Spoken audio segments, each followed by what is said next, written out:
जब इंसान इस दुनिया में फैल गए तो कुछ लोग अल्लाह की शिक्षाओं को याद रखते थे, लेकिन ज्यादातर लोग भूल गए। उन्होंने अल्लाह को भुला दिया और पत्थर के बुत, मूर्तियां बना लिए, जिनकी वे पूजा करने लगे।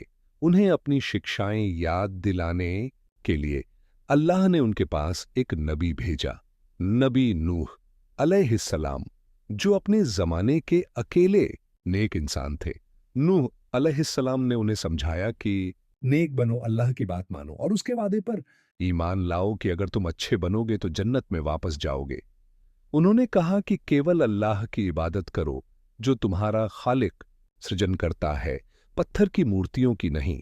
लेकिन लोग बहुत नाफरमान थे।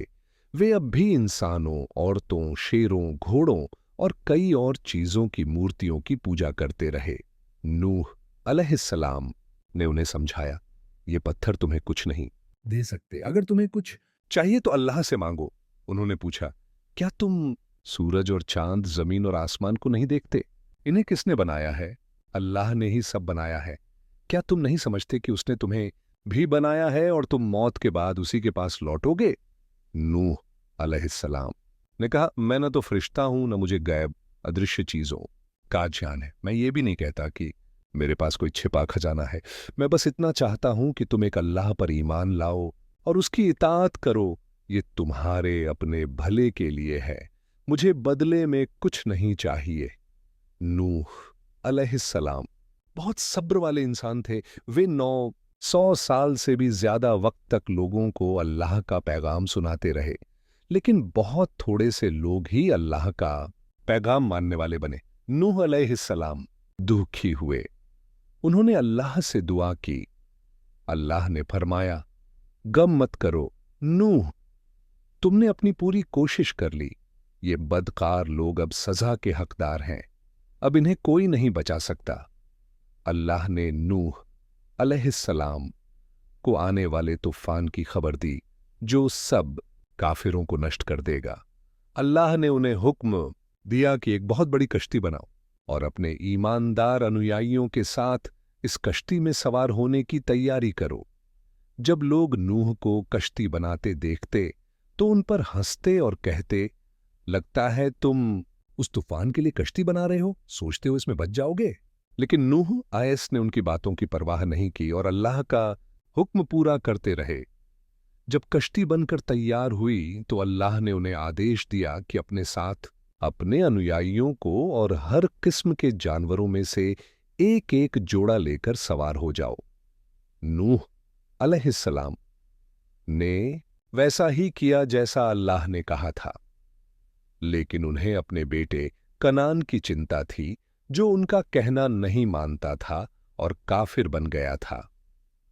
नूह अलैहिस्सलाम ने अल्लाह से पूछा, या अल्लाह, मेरा बेटा कनान क्या बच जाएगा? वो मेरा परिवार है।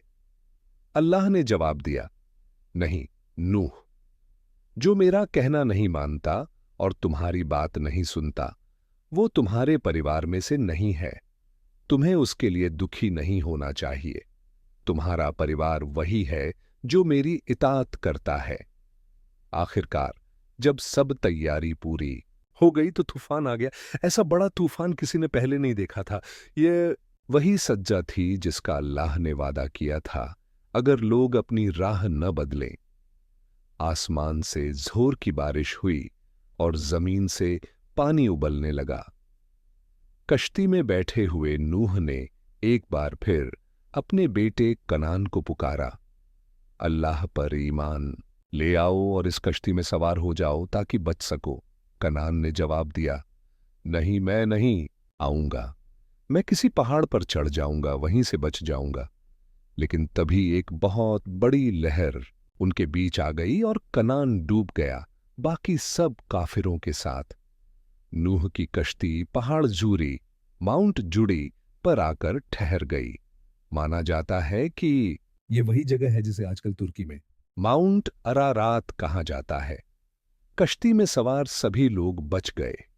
नूह को आदम ए सानी, दूसरे आदम कहा जाता है, क्योंकि उस भयानक बाढ़ में लगभग सारी इंसानियत खत्म हो गई थी और सिर्फ नूह और उनके ईमानदार साथी बचे, जिन्होंने फिर से इस दुनिया में नई जिंदगी की शुरुआत की।